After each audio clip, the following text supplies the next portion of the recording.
Means नहीं है, ये उन तमाम युवा नेताओं के हैं जो बैनर, झंडा, पोस्टर, टोपी सारी चीजें लेकर जिंदाबाद मुर्दाबाद, मतलब आपके साथ वो कंधे से कंधा मिलाकर चले हैं। वो आपके साथ थाने में गए, वो आपके साथ चौकी में गए, आपके साथ वो डीएम ऑफिस पे धरने पे भी बैठे होंगे, लेकिन वो कहीं ना कहीं ये बात रह जाती है कि यार मैं कहाँ चला था, कहाँ जा रहा हूँ। तो भावेश कहाँ चले थे और कहाँ जा रहे हैं, कुछ पता चल पा रहा है क्या?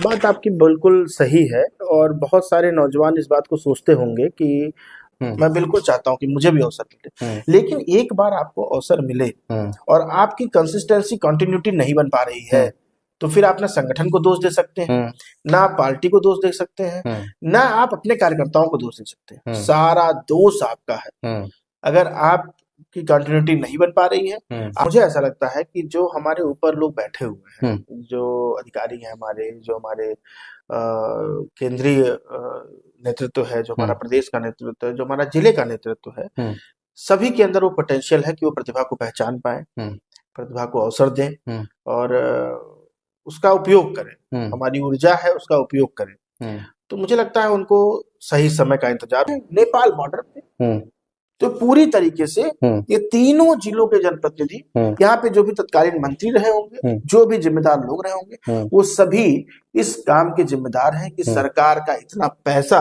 उन्होंने भूसे में डाल दिया और उसकी वजह से अफिलिएशन सबको वहीं से लेना है। बिल्कुल। एक दिन नहीं, एक दिन दो दिन बीत जाता है एक बच्चे को अगर वहां जाना है और वहां।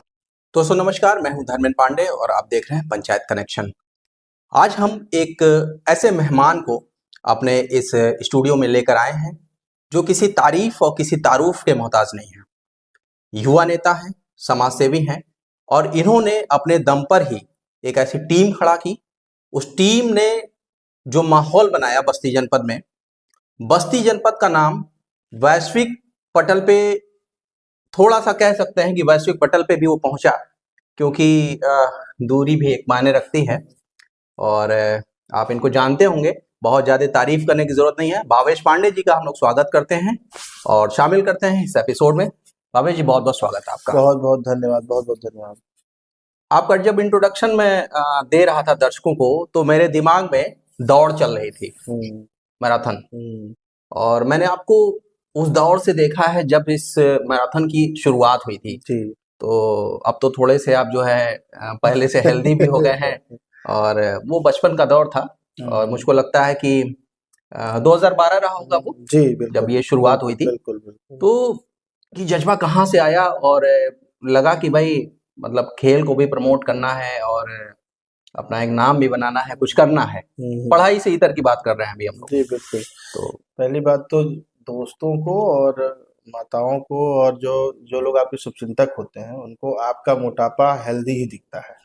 तो वो मैं मोटा हूँ और इस बात को स्वीकार करता हूँ। और बहुत सारे मेरे मतलब कि जो थोड़ा सा सैटिरिस्टिक अप्रोच रखने वाले लोग हैं, वो लोग कभी कभी कमेंट भी करते हैं कि भाई तुम खुद कब मैराथन दौड़ोगे और सबको दौड़ाते हो। तो खुद का क्योंकि हम लोग का दिनचर्या कुछ ऐसी है कि रूटीन बन नहीं पाता, लेकिन इसका बहाना चलेगा नहीं। इसका बहाना इसलिए नहीं चलेगा क्योंकि बहुत सारे लोग जिनकी दिनचर्या बहुत अनियमित है और वो लोग बहुत व्यस्त हैं अपने जीवन शैली में, वो लोग भी अपने स्वास्थ्य को लेकर और उसको लेकर बहुत अवेयर रहते हैं और करते हैं। तो मैं इसमें बिल्कुल इसको स्वीकार करता हूँ कि मैं हेल्दी नहीं हूँ, मैं मोटा हूँ और कोई दिक्कत नहीं, मैं स्वीकार करता हूँ अपना, जब मैं जैसा हूँ मैं स्वीकार करता हूँ। तो ये है। दूसरा आपने पूछा कि हम लोग 2012 से इस यात्रा की शुरुआत की है मैराथन दौड़ की।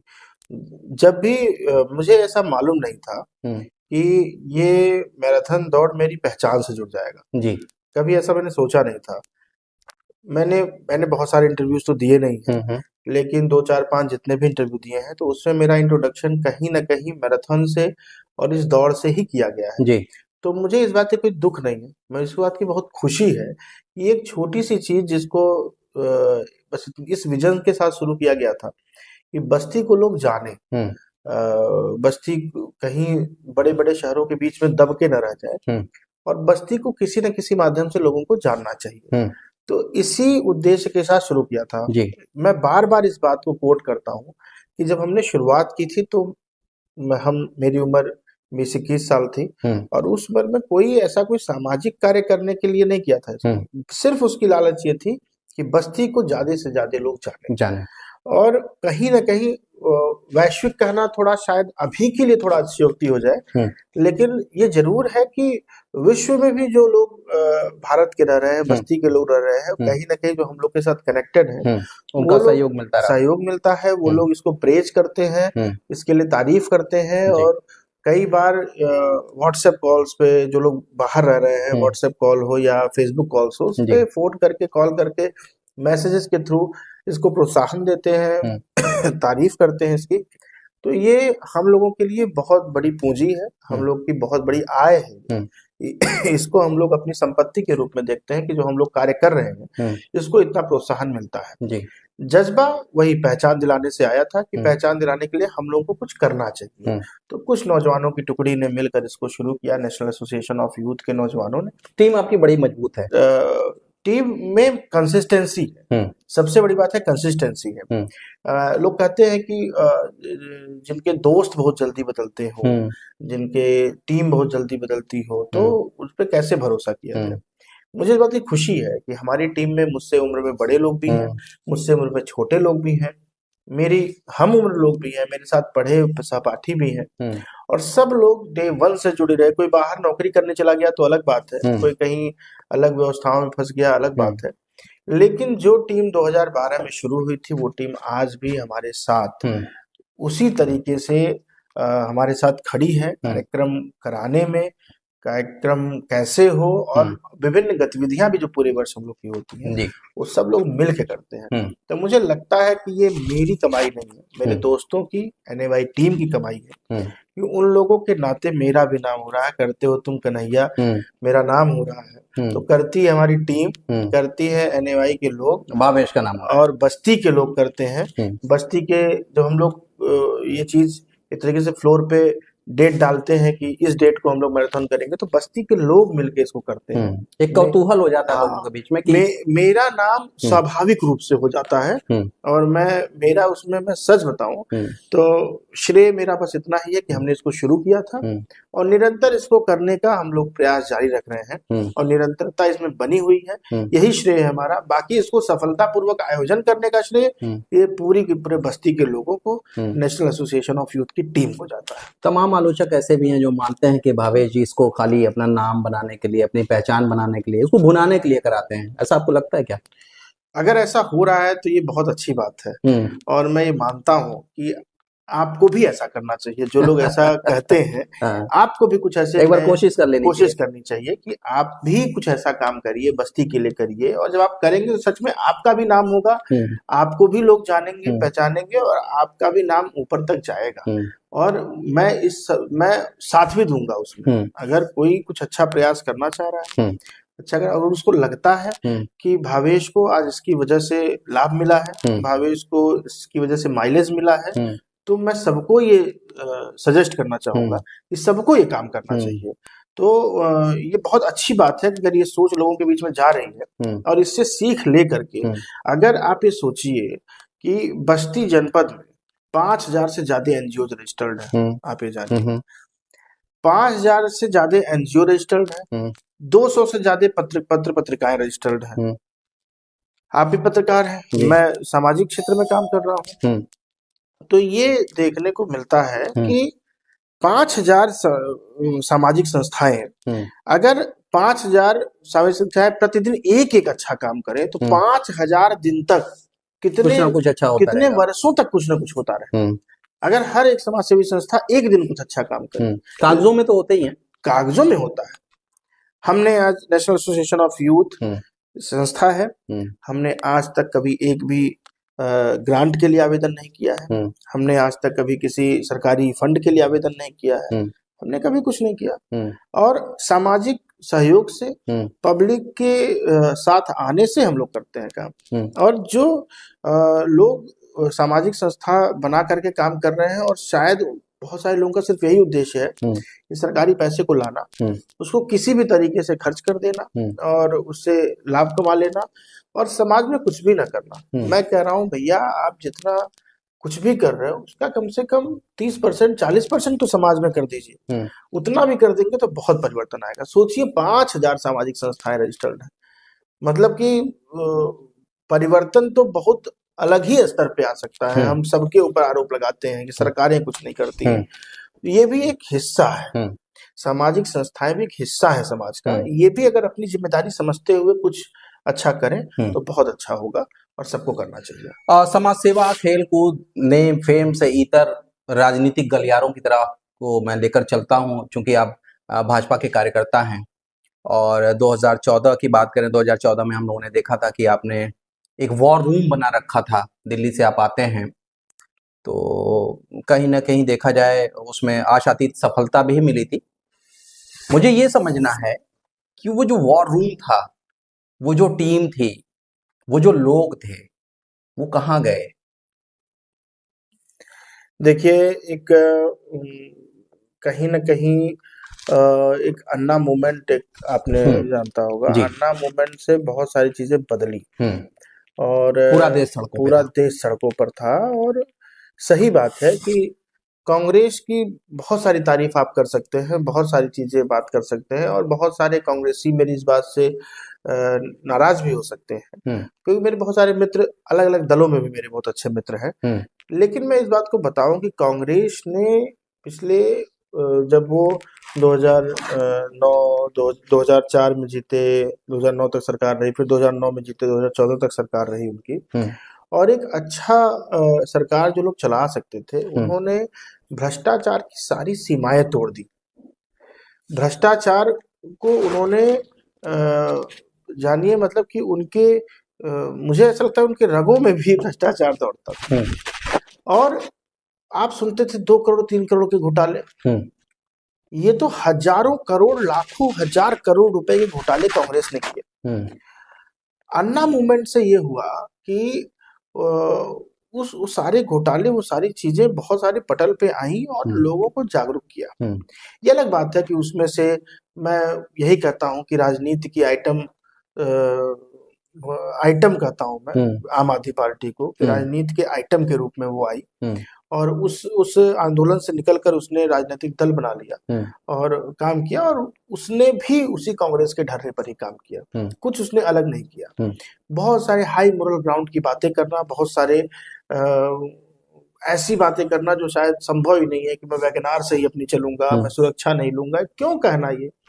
आपसे किसी ने नहीं कहा कि आप अच्छी गाड़ी से ना चलिए। बिल्कुल। आपसे किसी ने नहीं कहा कि आप सुरक्षा मत लीजिए। आप किसी मुख्यमंत्री से, कोई भी जनता किसी भी मुख्यमंत्री, प्रधानमंत्री से ये उम्मीद नहीं करती है कि आप बिना सुरक्षा के चलिए, आप सबकी सबसे सस्ती कार से चलिए। कोई नहीं चाहता। आप मेरे नेता हो, आप सबसे अच्छी गाड़ी से चलिए। आप मेरे नेता, आप सबसे अच्छे कपड़े पहनिए, आप सबसे अच्छे जूते पहनिए, सबसे अच्छी पेन यूज करिए, सबसे अच्छे मोबाइल रखिए, कोई दिक्कत नहीं। लेकिन उसके साथ साथ आप जनता के लिए काम करिए। आप सबसे अच्छे रहिए। कौन कह रहा है? कोई चाहता है कि मेरा सीएम भिखारी की तरह दिखे? बिल्कुल नहीं चाहेगा। ओवर साइज टी शर्ट पहन के केजरीवाल दिखाना क्या चाहते हैं? ऐसा तो है नहीं। आप सिविल सर्वेंट रहे हैं, आपको मालूम है कि कैसे पहना जाता है, ड्रेस कोड कैसा होता है, आपको तो मालूम होना चाहिए। और क्या एटिकेट्स होते हैं, आपको इतना नहीं मालूम है, आप नेता बनने चले हो। तो उन्होंने जनता को बहुत बेवकूफ बनाने का प्रयास किया, तो वहां से वो निकला। तो अन्ना मूवमेंट से कहीं ना कहीं चीजें ऐसी हुई कि कहीं ना कहीं हम लोगों के अंदर भी चीजें जागृत हुई। चूंकि मैं बचपन से ही संघ से जुड़ा रहा, विद्यार्थी परिषद, फिर दिल्ली में संवाद सेल में रहा, फिर ऐसे करते करते फिर हम लोग, लेकिन जब 2014 का चुनाव आया तो हमको लगा कि हम लोग को अपनी मातृभूमि के लिए कुछ करना चाहिए। तो अवसर मिला, लौट आए, बस्ती आए। और चूंकि मैराथन तो 2012 से हम लोगों ने शुरू कर दी थी, और 2012 से जब करते थे तो हम लोग आते थे, बस्ती आते थे, अपना कार्यक्रम वगैरह किए, फिर चले जाते थे, अपनी पढ़ाई लिखाई थी, सारा काम करते थे।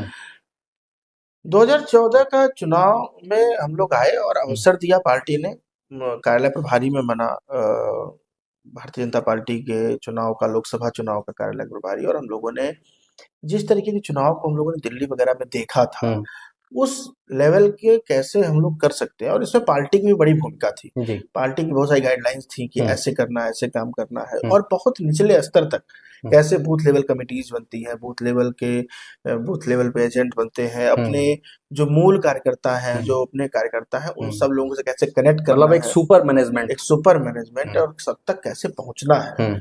और उसमें जानिए कि बीजेपी, उसके साथ मोदी जी का नाम, हम्म। मोदी जी का जो गुजरात मॉडल था, हम्म। और मोदी जी को जिस तरीके से पूरा देश अपने प्रधानमंत्री के रूप में देखना शुरू कर दिया था, हम्म। उसका बहुत बड़ा रोल था। हम्म। एक तो जानिए कि 50% काम तो मोदी जी के चेहरे ने कर दिया था। हम्म। मोदी जी का चेहरा शायद ना होता हम्म। तो मुझे नहीं लगता कि इतने आसानी से चीजें हो पाती। चारों तरफ एक ही बात होती है कि मोदी लहर है। मोदी लहर है, हम्म। मोदी लहर, इससे कोई डिनाई नहीं कर हम्म। सकता। कोई ये कहता हो कि हम अपने बल पे ये कर लिया, हमने हम्म। वो बातें हो सकता है भाई, कोई हो ऐसा। हम्म। मैं उन लोगों को मान सकता हूँ कि हम्म। जब कांग्रेस की सरकारें हुआ करती थी और तब बीजेपी के लोग जीत के आते थे अपनी हम्म। जगह, तो लोगों ने अपने ग्राउंड पे अच्छा काम किया था। हम्म। लेकिन बहुत सारे लोग ऐसे थे हम्म। जिनको अवसर मिला, और कहीं ना कहीं सभी को, हम हम्म। सभी को हम्म। मोदी जी के चेहरे का माइलेज मिला। हम्म। और मोदी जी की इतनी साफ छवि, हम्म। विकासवादी सोच, हम्म। और भाजपा का जो सबको साथ लेकर के चलने का काम, हम्म। कि हमको सबको साथ में संगठित करके चलना है, हम्म। उसको लेकर के, और अपने पुराने कार्यकर्ताओं पर भरोसा रखना, हम्म। इसकी वजह से एक बानरी सेना, एक नौजवानों की भी उसमें जुड़ी, हम्म। जो एक बदलाव चाहती थी हम्म। देश में।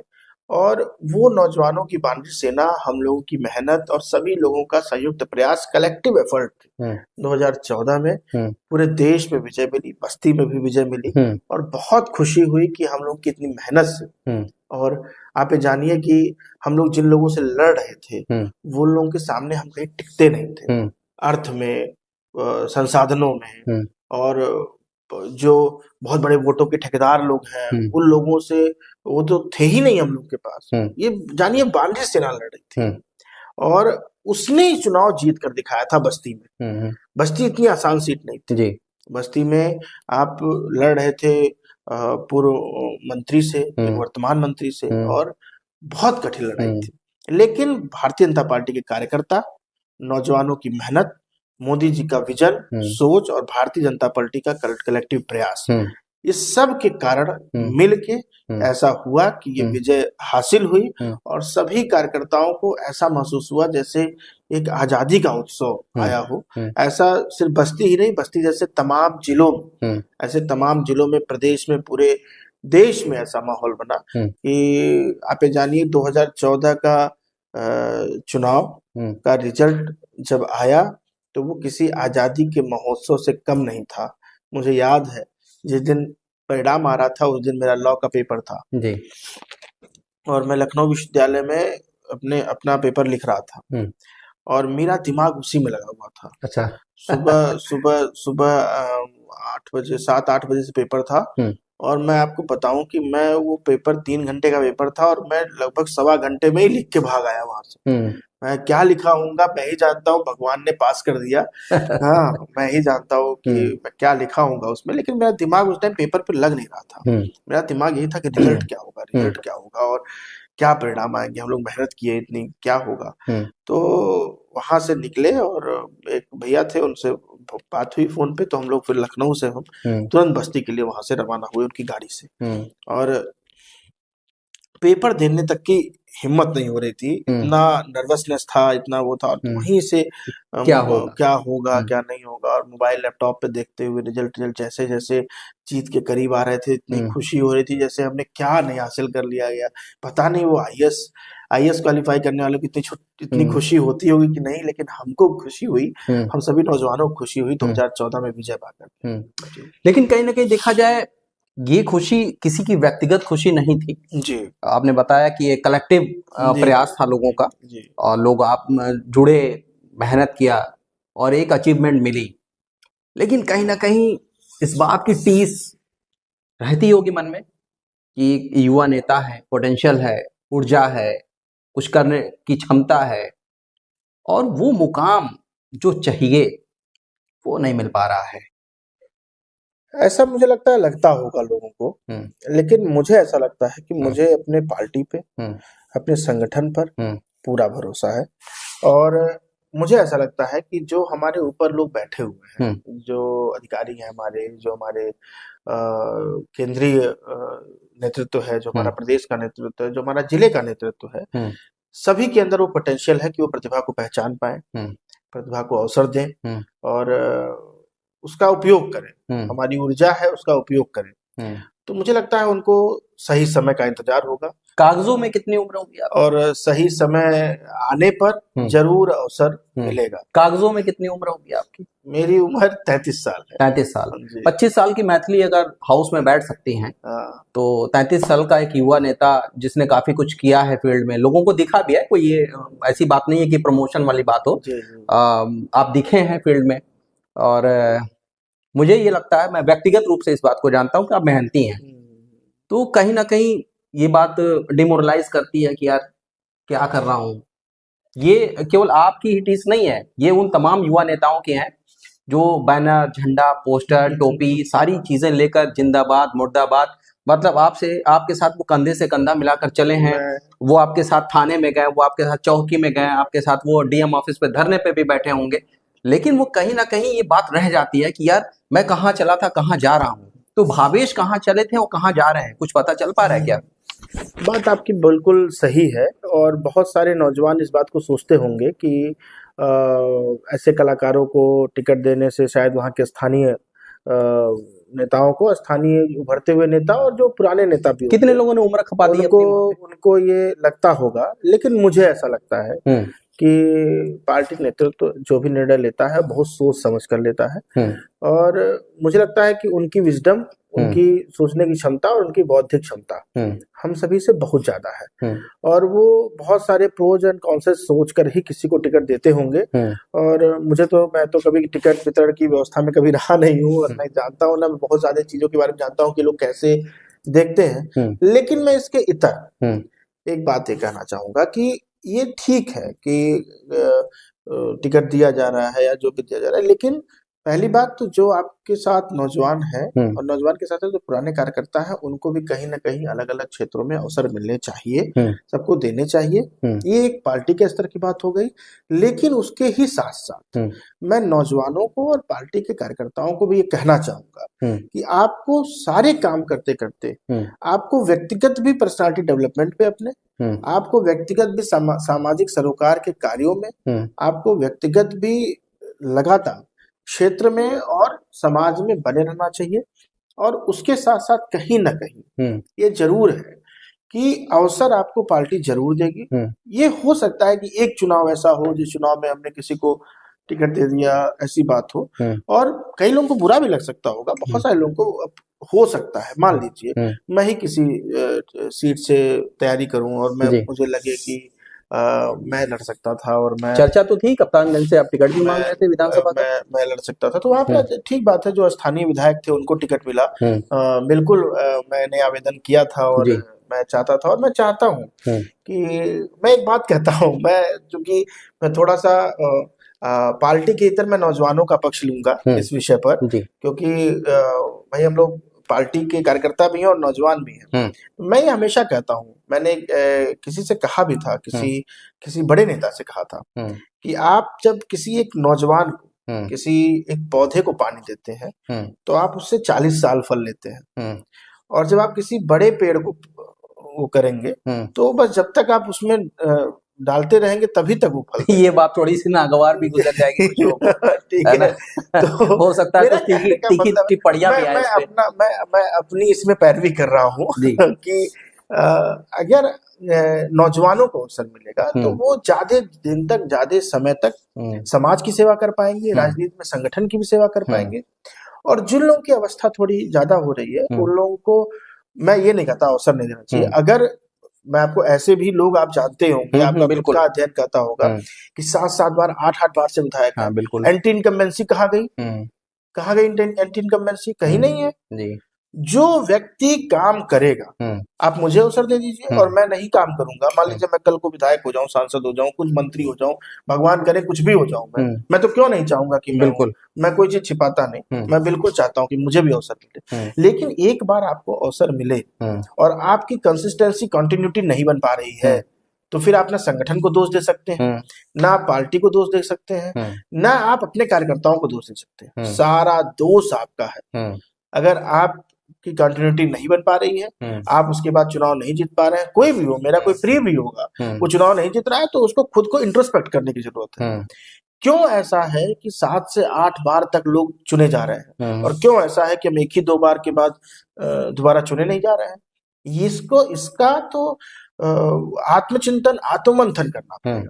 इसी तरह जब नौजवान को अवसर मिलेगा, नौजवानों को किसी भी क्षेत्र में आप अवसर दीजिए, ऐसा नहीं है आप पत्रकारिता केवल राजनीति में ही नहीं, केवल राजनीति में नहीं, हर क्षेत्र में। जब आप नई, कुमार विश्वास जी ने एक बड़ी अच्छी लाइन है, मुझे एकदम ठीक सटीक नहीं याद आ रही है, लेकिन उन्होंने कहा है कि जो लोग नए उगते हुए कोपलों को नहीं सहारा देते, उनके साथ नहीं खड़े होते, तो वो ठूंठ बनकर रह जाते हैं। तो ये किसी को भी, किसी भी संगठन को भी, किसी भी संस्था को, कोई कंपनी भी हो, कोई कॉर्पोरेट में भी हो, अगर उसमें नौजवानों को अवसर और नौजवानों को जिम्मेदारियां नहीं दी जाएंगी, और खासकर सांगठनिक लोगों को, तो आगे के लिए समस्याएं खड़ी होंगी। और इसके लिए मैं कहता हूं कि भारतीय जनता पार्टी बहुत अच्छा प्लेटफॉर्म है कि वहां पे हमेशा आपने देखा होगा नौजवानों को अवसर मिलता है, और नौजवान उसमें आगे बढ़ते हैं, और नौजवानों को बहुत सारी जगहों पर पोर्टफोलियो भी मिले हुए हैं, काम भी कर रहे हैं।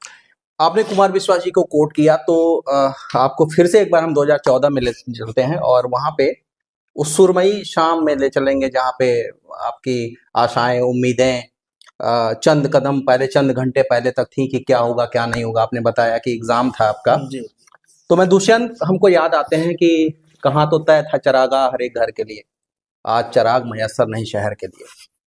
बहुत वादे हुए, बहुत बातें कही गई, लेकिन बस्ती जनपद आज के समय में देखा जाए, बगल में अयोध्या है, डेवलप हो रहा है, बगल में सीएम सिटी है आपका गोरखपुर, डेवलप हो रही है। हम लोग लखनऊ और कानपुर के बीच का उन्नाव बन के रह गए हैं।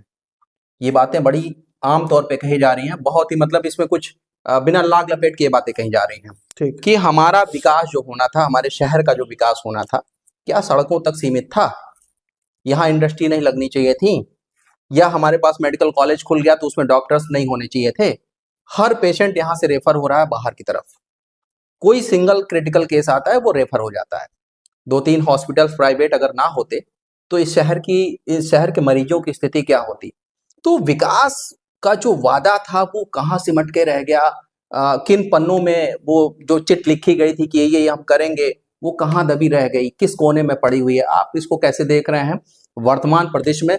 चूंकि पिछला विधानसभा चुनाव भी आप लोगों ने देखा है कि बड़ी स्थिति खराब रही। इस बात को कहने से मुझे जरा भी परहेज, कोई गुरेज नहीं है कि स्थितियां खराब थी।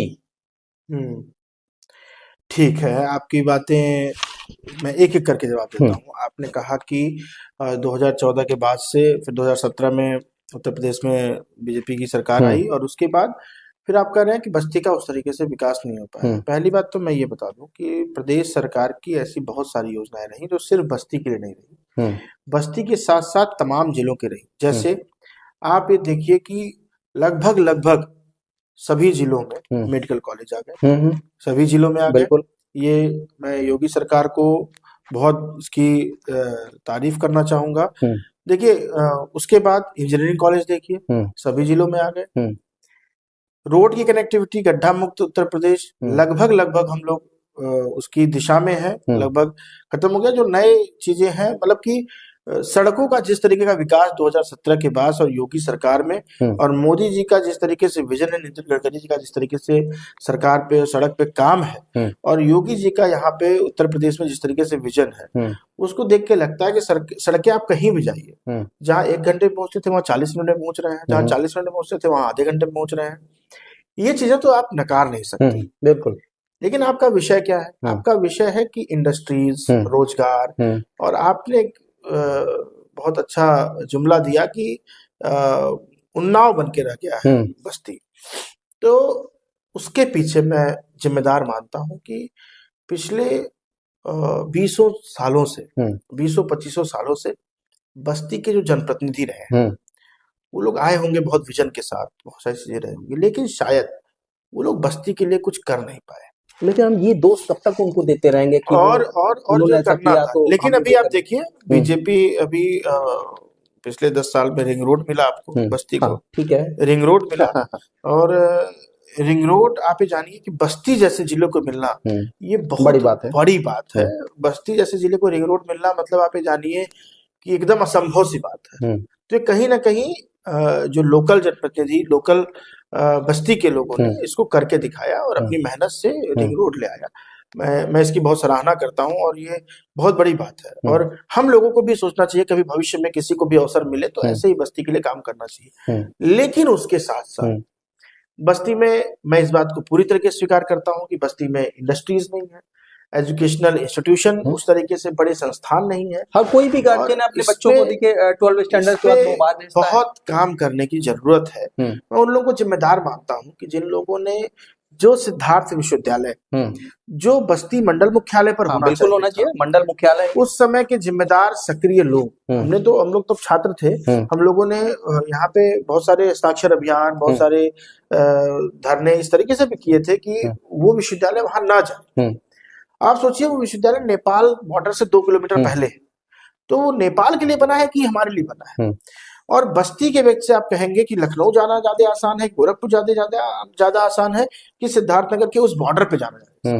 नौगढ़ भी होता तो दिक्कत नहीं थी, नौगढ़ से भी वो इतना दूर है, वो नेपाल बॉर्डर पे है। तो आप ये समझिए कि उस समय के जो लोग यहाँ पे जनप्रतिनिधि थे, जो नेता थे, जो जिम्मेदार लोग थे, मैं उनको पूरी तरीके से जिम्मेदार ठहराता हूँ कि बस्ती मंडल मुख्यालय पर जो विश्वविद्यालय होना चाहिए था, ये आपकी सीधी सीधी आपकी नाकामी है। या आपकी नाकामी के कारण बस्ती को विश्वविद्यालय नहीं मिल पाया। उससे संत कबीर नगर को भी लाभ होता, उससे सिद्धार्थ नगर को भी लाभ होता और बस्ती को भी लाभ। मुकम्मल पैरवी नहीं हो पाई। आप बस्ती से रुधौली की तरफ कर देते उसको, सिद्धार्थ नगर, संत कबीर नगर सब हो जाता। आप बांसी कर देते। आप अगर सिद्धार्थ नगर में ही देने का इच्छा थी तो बांसी में कर देते, एक सेंट्रलाइज लोकेशन हो जाती। लेकिन आप कहाँ देते हैं? नेपाल बॉर्डर पे। तो पूरी तरीके से ये तीनों जिलों के जनप्रतिनिधि, यहाँ पे जो भी तत्कालीन मंत्री रहे होंगे, जो भी जिम्मेदार लोग रहे होंगे, वो सभी इस काम के जिम्मेदार हैं कि सरकार का इतना पैसा उन्होंने भूसे में डाल दिया और उसकी वजह से अफिलिएशन सबको वहीं से लेना है। बिल्कुल।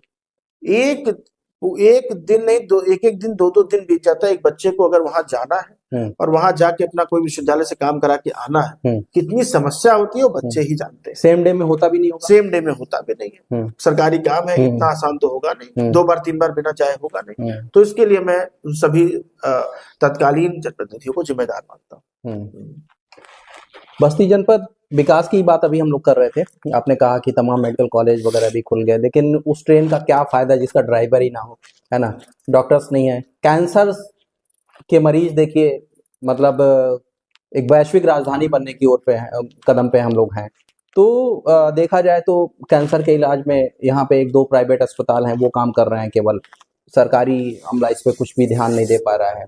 हम लोग बड़े बड़े पैकेज की घोषणा करते हैं, लेकिन वो बड़ा पैकेज जब हम लोग कहीं सरकारी अस्पताल में लाइन लगाते हैं सर, तो वो दिखता है कि ये नहीं होना चाहिए था।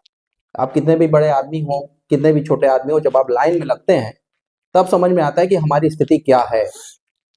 तो क्या इसमें बदलाव नहीं होना चाहिए? कोई डॉक्टर आपके बस्ती जैसे जनपद में आने के लिए तैयार नहीं है, रुकने के लिए तैयार नहीं है, ये कैसे चलेगा? मरीज क्या ऐसे रेफर होते रहेंगे? ऐसा नहीं है, मैं इस पे कॉन्ट्रडिक्ट करूंगा आपको। ये जरूर है कि सरकारी अस्पतालों में आम जनमानस की और जो फाइनेंशियली जो लोग वीकर सेक्शन है, जो लोग बहुत अफोर्ड नहीं कर सकते, वो लोग की भीड़ ज्यादा होती है। और चूंकि वहां पे संभाव की स्थिति है, सबके प्रति समान भाव रखना है, तो इसीलिए आपको उसी लाइन में लगना पड़ेगा जिस लाइन में सब लोग हैं। चाहे पर्ची कटवाना है, चाहे जो है, इसमें आपको लगना पड़ेगा। लेकिन ये भीड़ क्यों है? दूसरी बात, आपने कहा कि उस ट्रेन का क्या फायदा जिसमें ड्राइवर ना हो।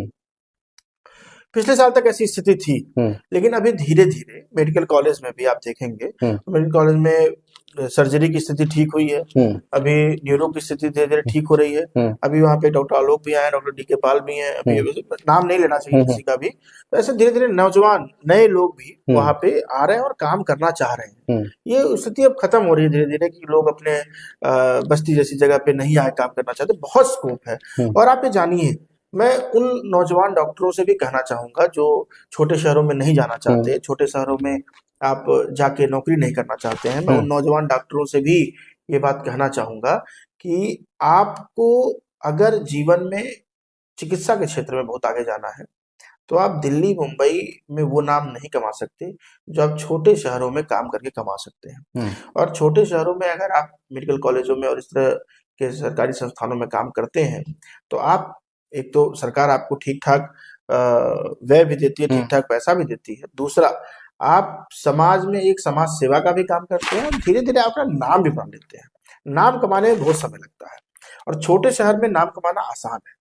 अगर आप आपकी डायग्नोसिस अच्छी है, आप अच्छी मेहनत करते हैं, आप स्टडी अच्छी है, तो आप बहुत अच्छा नाम कमा सकते हैं, आप बहुत अच्छा काम कर सकते हैं। रजत भी वहीं पे हैं, देखिए वो भी अच्छा काम कर रहे हैं। सब नौजवान डॉक्टर हैं, आप देख लीजिए। मैं भी 3 लोगों का नाम लिया, रजत जी का नाम लिया, डीके पाल जी का नाम लिया, अभी मैंने आलोक जी का नाम लिया। ये सब लोग बहुत अच्छे हैं, अभी नौजवान डॉक्टर, आप कह रहे हैं डॉक्टर्स नहीं है काम है। हाँ, बहुत सारी ऐसी चीजें हो सकती हैं, किसी विधा में हमारे पास ना हो डॉक्टर, हो सकता है, और उसके लिए रिफर करना ही हमारे पास विकल्प है। लेकिन मुझे ऐसा लगता है कि जिस तरीके से लोग अब आना शुरू कर रहे हैं, लोग अब रुकना ही पसंद कर रहे हैं और रेगुलर रूटीन में ये लोग अपनी नौकरी को बहुत जिम्मेदारी और गंभीरता से कर रहे हैं, तो ये अच्छी बात है। और अगर इसी तरीके से रहा तो मुझे लगता है आने वाले 2-4 वर्षों में मेडिकल कॉलेज में सभी रेलगाड़ियों के, सभी मेट्रो ट्रेनों के ड्राइवरों सहित ये संचालित होगा। तब कम से कम पहले बिल्डिंग नहीं थी, बिल्डिंग तो बनी। और आप योगी जी के नेतृत्व पर और मोदी जी के विजन पर एकदम भरोसा रखिए, सबको अपने होम टाउन में इलाज मिलेगा, ये ध्येय है हमारी सरकार का और ये जरूर होगा। तो माना जाए कि ये जो ख्वाब हमने अभी यहाँ बैठ के देखे हैं इस कमरे में, आप ख्वाब मत मानिए, मैं हकीकत बता रहा हूँ, ये होगा। हाँ, सब ठीक। और मुझे अगर कहीं अवसर मिल गया कुछ भी कभी जीवन में, हाँ, तो वो मेरे होते ही 1 साल के अंदर होगा। शुभकामनाएं हमारी है। लेकिन जब इस तरह के दावे किए जाते हैं कहीं से भी कि सब कुछ ठीक हो जाएगा, सब कुछ बढ़िया हो जाएगा, काला धन चला आएगा, खाते में पहुंच जाएगा, जो भी बातें होती हैं मंचों से, मैं आपसे समझना चाहूंगा कि कभी कोई व्यक्ति पैरवी लेकर जाता है थाने में, बातें कही जाती हैं कि सब कुछ अच्छा चल रहा है, सरकार की ग्रिप अच्छी है प्रशासन के ऊपर, लेकिन उसका काम होता नहीं है, तो फिर पैरवी के लिए टीम 11 जाती है। अब ये टीम 11 क्या भला है? आपकी सरकार है, आपका प्रशासन है, आपका शासन है, तो इस टीम 11 की जरूरत क्या पड़ रही है? समझ से परे बात है। दूसरा, एक हिंदूवादी संगठन है, उनके बड़े नेता हैं, तो हम लोग अक्सर ये बात देखते हैं कि वो मोर्चा संभाल लेते हैं, कभी भी कहीं कोई मामला होता है तो मोर्चा वो संभाल लेते हैं। मुझको जो अंदर खाने बातें चल रही हैं, जो आम चर्चा है वो ये है कि दोनों एक दूसरे के पैरेलल चल रहे हैं, कौन एक दूसरे से आगे निकल जाएगा, इस बात की होड़ मची हुई है। मैं इसमें कोई आलोचना वाली बात नहीं है इसमें, लेकिन मैं आपसे समझना चाहता हूँ ये बात कि क्यों ऐसे लोगों की जरूरत पड़ रही है। हम एक आम आदमी हैं, हम अपनी एक दरख्वास्त लेकर थाना अध्यक्ष के पास जा रहे हैं, तो वो मेरी बात क्यों नहीं सुन रहा है? टीम 11 को क्यों आना पड़ रहा है? या एक हिंदू संगठन वहां पे क्यों आ रहा है कि नहीं साहब इनका काम आपको करना है? ये गंभीर समस्या है, गंभीर विषय है, इस पे सोचना पड़ेगा हम लोगों को। आप इसको कैसे देख रहे हैं एक युवा नेता के रूप में? देखिए, पहली बात तो मोदी जी के विजन में और योगी जी के विजन में टीम 11 जैसी कोई वैसी व्यवस्था है नहीं, कोई कॉन्सेप्ट नहीं, कोई कॉन्सेप्ट नहीं है। तो क्या योगी जी के उसमें है विजन में कोई कॉन्सेप्ट? योगी जी के भी विजन में ऐसा नहीं है, ऐसा कुछ अभी अन्य जिलों में नहीं देखने को मिला। बस्ती में इसका क्यों आवश्यकता पड़ा और बस्ती में क्यों बनाया गया, इसके लिए ज्यादा डिटेल में आपको हमारे जिले का नेतृत्व बता पाएगा, जो संगठन का नेतृत्व है वो बता पाएगा। मुझे उसके बारे में बहुत ज्यादा जानकारी नहीं कि ऐसा क्यों करना पड़ा, क्योंकि सरकार हमारी है और मुझे पूर्ण विश्वास है कि सरकार हमारी बहुत अच्छा काम कर रही है। आपने देखा होगा कि हमारी सरकार हर मुद्दे पर, चाहे वो धर्मांतरण का मुद्दा हो, चाहे वो मदरसों में गलत काम का मुद्दा हो, चाहे वो किसी भी तरीके के, बुलडोजर बाबा हमारे पास है और हमें किसी थर्ड विंग की कोई जरूरत नहीं है। हमारा विश्वास योगी जी में है, हमारा विश्वास मोदी जी में है और दोनों लोगों के कार्य प्रणाली पर है। तो इसीलिए मैंने खुद कई बार मुझे ऐसा लगा कि शायद ये काम अच्छा नहीं हो रहा है और मैंने सिर्फ एक चिट्ठी लिखी है, लिटरली आप ये समझिए, सिर्फ एक चिट्ठी लिखी है और उस चिट्ठी पे काम हुआ है। संज्ञान लिया गया है। अच्छा। योगी जी ने संज्ञान लिया है। और मैंने सिर्फ एक चिट्ठी अपने टेबल पर बैठ के हाथ से लिखी एक चिट्ठी और योगी जी को पोस्ट कर दिया। मैं भाई मैं इतना बड़ा नेता तो हूँ नहीं कि तुरंत गया तुरंत मिल लिया उनके साथ फोटो खिंचा लिया, ये तो इतना बड़ा नेता नहीं हूँ। ये भी बात है कि उनकी इतनी व्यस्ततम समय में आप बार बार उनसे जाके मिल के सारी बातें नहीं कर सकते। तमाम लोग मिलते भी हैं, वो पोस्ट करते हैं कि आज हम लोग विकास के मुद्दे सिर्फ एक चिट्ठी लिखी, वो मिल के आ रहे हैं लेकिन वो विकास दिख नहीं रहा, सिर्फ एक चिट्ठी लिखी और काम हुआ। तो इसीलिए योगी जी पर हमें पूरा भरोसा है। दूसरा, जो आप हिंदू संगठनों का बात कर रहे हैं, तो हिंदू संगठन जो है, आप नाम ही ले रहे हैं हिंदू संगठन, तो हिंदू संगठन किस लिए है? सनातन सनातन रहे, सनातन सनातन पे काम करे। और ऐसे 50 संगठन भी हो तो मैं 50 संगठन का समर्थन करता हूँ। जो भी हिंदू संगठन, देखिए हिंदू संगठन किसी के विरोध के लिए नहीं बने कि हम मुस्लिम का विरोध करेंगे, हम ईसाइयत का विरोध करेंगे, किसी का विरोध नहीं। हमें अपने समाज की रक्षा करनी है। हमारे समाज के जो दलित लोग हैं, हमारे समाज के जो पिछड़े लोग हैं, थोड़ा आर्थिक रूप से वीकर सेक्शन है हमारा, वो लोग है तो उसको कोई बहला फुसला सकता है, कोई उसको परेशान कर सकता है। तमाम ऐसे मुद्दों में उन लोगों ने जो मुखर होकर आवाज उठाई। हाँ, तो आप अगर कहेंगे एक संगठन है, 2 संगठन है, 4 संगठन है, 10 संगठन, मैं कर रहा हूँ 1000 संगठन हो, अगर वो सनातन के लिए काम कर रहे हैं, हिंदू के लिए काम कर रहे हैं, तो मैं उन 1000 संगठनों के साथ हूँ। मैं किसी का नाम नहीं लूंगा कौन से संगठन कौन का काम कर रहे हैं, मैं सभी के साथ हूँ। जो सनातन के साथ है, संस्कृति के साथ है, हिंदू के साथ है, मैं सबके साथ हूँ। और सबके साथ किस लिए हूँ? कि इसकी रक्षा हो, हिंदू रक्षा हो, सनातन की रक्षा हो, संस्कृति की रक्षा हो, हमारे मंदिरों की रक्षा हो, हमारी कार्य पूजा पद्धति की रक्षा हो। हमारे भाई अगर कोई हमारा संस्कृति को मानने वाला है, सनातन को मानने वाला है, अगर वो कहीं खुल के पूजा नहीं कर पा रहा है, वो भगवान की आराधना नहीं कर पा रहा है और उसमें कोई परेशानी अड़चन पैदा कर रहा है, तो उसके साथ हम खड़े।